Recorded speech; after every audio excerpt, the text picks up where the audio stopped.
Welcome back students, कैसे हो आप सब। मैं विशाल गुप्ता, आपका टीचर। इस वीडियो में मैं आपको स्टार्ट कराने जा रहा हूं अकाउंटिंग रेशो में अगली जो हमारी रेशो है, working capital turnover ratio. Student, ratio का नाम तो आपको क्लियर हो गया है, वर्किंग कैपिटल टर्नओवर रेशो। ठीक है जी, ओके। बट सबसे पहले हमें इसको अंडरस्टैंड करना है कि वर्किंग कैपिटल हम कहते क्या है। सो वर्किंग कैपिटल क्या चीज होती है? This is the amount required to meet और run day to day operations of the business. ठीक है जी, ये जो डेली बेसिस पे चाहिए होता है। तो डेली बेसिस पे फॉर एग्जांपल आपको क्या चाहिए? आपने वेजेस पे करनी है, आपने कैरियज पे करना है, आपको कुछ मटेरियल चाहिए। ठीक है जी, कुछ मटेरियल चाहिए, सामान चाहिए प्रोडक्शन को आगे करने के लिए या परचेज के लिए, कुछ करने के लिए आपको सामान चाहिए अपना। ठीक है, और वो ये सारा पैसा है, इसके लिए पैसा कहाँ से आएगा? पैसा या तो सेल करके आएगा गुड्स को, ठीक है, या शॉर्ट टर्म लोन लोन से या ओवरड्राफ्ट से, शॉर्ट टर्म लोन से पैसा अरेंज करते हैं। ठीक है जी, ये हमारा वर्किंग कैपिटल होता है। Clear students? अब वर्किंग कैपिटल को अगर हम मैथमेटिकली या अकाउंट्स के हिसाब से फॉर्मूले की बात करें, वो कैसे आता है, ये तो आपने नोट कर लिया। ठीक है जी, ये तो आपने नोट कर लिया। बट उसके साथ अब मैं आपको एक फॉर्मूला भी बताता हूं कि वर्किंग कैपिटल को बताने के लिए हमारे पास दो तरीके से होता है। एक तो हम बोलते हैं gross working capital. Gross working capital, gross working capital कहते हैं जब हम सिर्फ करंट एसेट्स को ले रहे हैं, जब हम सिर्फ करंट एसेट्स को कंसीडर करते हैं स्टूडेंट्स, तो उसको हम क्या बोलते हैं? Gross working capital. और दूसरी चीज, जब हम नेट किसको बोलते हैं? नेट वर्किंग कैपिटल हम किसको बोलते हैं? जब करंट एसेट में से हमने करंट लायबिलिटीज को माइनस करके दिखाया हो, तब हम उसको क्या बोलते हैं? Net working capital. और दूसरा, वर्किंग कैपिटल का जनरली जो फॉर्मूला हम बोलते हैं सीएल ही होता है, मतलब नेट वर्किंग कैपिटल को ही हम वर्किंग कैपिटल बोलते हैं। ग्रॉस वर्किंग कैपिटल से हम इस रेशो को नहीं कैलकुलेट करते। क्लियर है स्टूडेंट्स? आगे बढ़े, चलिए अब हम बात करते हैं इसके फॉर्मूले की। यहां तक तो अभी सिर्फ हमने वर्किंग कैपिटल को क्लियर किया है। अब हम आगे बात करते हैं कि वर्किंग कैपिटल टर्नओवर रेशो का फॉर्मूला क्या है। तो इसके लिए सिंपल सा फॉर्मूला है, आपको पता है वर्किंग कैपिटल टर्नओवर के लिए हमें क्या लेना है? Revenue from operations. तो रेवेन्यू फ्रॉम ऑपरेशंस, तो रेवेन्यू फ्रॉम ऑपरेशंस का दूसरा नाम आपको पता है कि हम क्या बोलते हैं? नेट सेल्स, जिसमें टोटल सेल होगी, कैश और क्रेडिट दोनों सेल होगी, और सेल रिटर्न ऑलरेडी उसमें से माइनस होता है, अपॉन अपॉन इसके क्या आएगा? अगेन वर्किंग कैपिटल, जिसको कि हम करंट एसेट्स या करंट लायबिलिटी में से माइनस करके दिखाते हैं। ठीक है जी।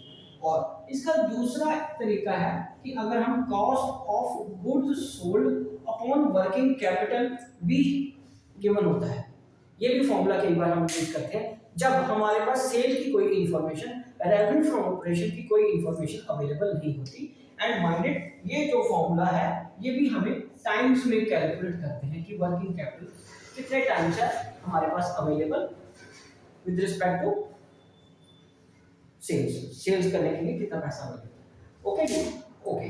तो चलिए अब हम आगे बात करते हैं क्वेश्चन। तो अब क्वेश्चन इसका जो है वो है 100, पहले 100 वर्किंग कैपिटल का क्वेश्चन नंबर 5 करेंगे, 105 नंबर क्वेश्चन। तो ये दो क्वेश्चन मैं कराऊंगा इस वीडियो में आपको, 105 और 106। ठीक है जी। तो फॉर्मूला तो आपको मतलब सिंपल सा ही है। तो क्वेश्चन क्या है बताइए? क्वेश्चन में लिखा है, question number 105 from the book of TS Devar, mind it.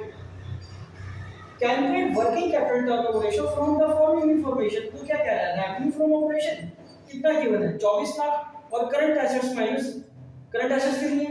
10 lakh, और करंट लायबिलिटीज कितनी है? 4 लाख। तो ये तो बहुत सिंपल है।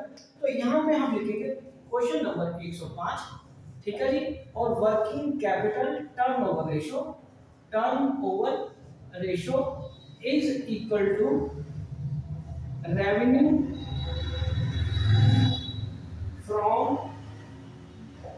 operations upon working capital. तो रेवेन्यू फ्रॉम ऑपरेशन इस क्वेश्चन में कितनी है 24 लाख। कितनी गिवन है गाइस 24 लाख। और वर्किंग कैपिटल कितनी है, जहां तो वर्किंग कैपिटल को आप यहां से कैलकुलेट करो, working capital is equal to CA minus CL, ये आपका एक स्टेप बढ़ा देगा। जहां सीधा इसी को माइनस करके दिखा दो, यहीं पे 10 लाख माइनस 4 लाख, ठीक है गाइस। तो ये आ जाएगा 24 लाख डिवाइडेड बाय 6 लाख। तो ये कितना आ जाएगा 4 टाइम्स कट गया, तो 4 टाइम्स में आपका ये आंसर आ गया। ठीक है स्टूडेंट्स, समझ लग गया। चलिए ये तो सिंपल क्वेश्चन था। ओके, तो नेक्स्ट हम क्वेश्चन करेंगे क्वेश्चन नंबर 106। चलिए अब इसके बारे में बात करते हैं। 106 क्वेश्चन नंबर बहुत सिंपल क्वेश्चन है, फटाफट होने वाले क्वेश्चन है। ठीक है जी, वो अलग बात है कि मुझे 2 या 3 ही एक वीडियो में करवाने होते हैं, बिकॉज ताकि आप खुद भी इसको करके अपनी प्रैक्टिस को आगे कर सको। इकट्ठे 10-15 क्वेश्चन करा दूंगा, फिर स्टूडेंट्स क्या होता है कि काफी स्टूडेंट्स ढूंढते रह जाते हैं कि ये 105 नंबर कहां गया, 107 नंबर कहां गया। ठीक है, इसलिए मुझे 2 या 3 ही एक समय पे करवाने होते हैं, क्योंकि I am supporting the students. इकट्ठा करवाने से उससे मुझे तो कोई फर्क नहीं पड़ेगा, लेकिन बच्चों को फिर ढूंढने में दिक्कत रहेगी, और फिर मुझे भी ऐसा लगता है फिर मेरी मेहनत भी बेकार जाएगी अगर बच्चों को क्वेश्चन नहीं मिल पाए। ठीक है, तो उसके बाद क्वेश्चन नंबर 106 की बात करेंगे। तो क्वेश्चन नंबर 6 क्या है, from the following information calculate working capital turnover ratio. इसमें भी बहुत आसान है। Cost of operations, revenue from operation, जिसको कि हम कॉस्ट ऑफ गुड्स सोल्ड बोलते हैं, वो गिवन है 5 लाख की, और करंट एसेट्स और करंट लायबिलिटीज गिवन है। स्टूडेंट्स, ये हमने जब वर्किंग कैपिटल टर्नओवर रेशियो का फॉर्मूला किया था, तब हमने cost of goods sold upon working capital लिखा था, जब हमें रेवेन्यू फ्रॉम ऑपरेशंस ना गिवन हो। तो इस केस में भी हम सीधा क्या करेंगे, क्वेश्चन नंबर 106 में हमारा formula working capital turnover ratio का लगाएंगे, बट इसमें कॉस्ट ऑफ गुड्स सोल्ड लगाएंगे, cost of goods sold upon working capital, because इसमें हमें सेल्स की इंफॉर्मेशन गिवन ही नहीं है। ठीक है भाई, चलो अब हम इसमें लिखेंगे 5 लाख, ये आ जाएगी फिगर हमारी 5 लाख की। उसके बाद क्या है, करंट एसेट्स और करंट लायबिलिटीज को माइनस कर दो, यहीं पे 2.5 लाख करंट एसेट्स है और करंट लायबिलिटी कितनी है 1.5 लाख की।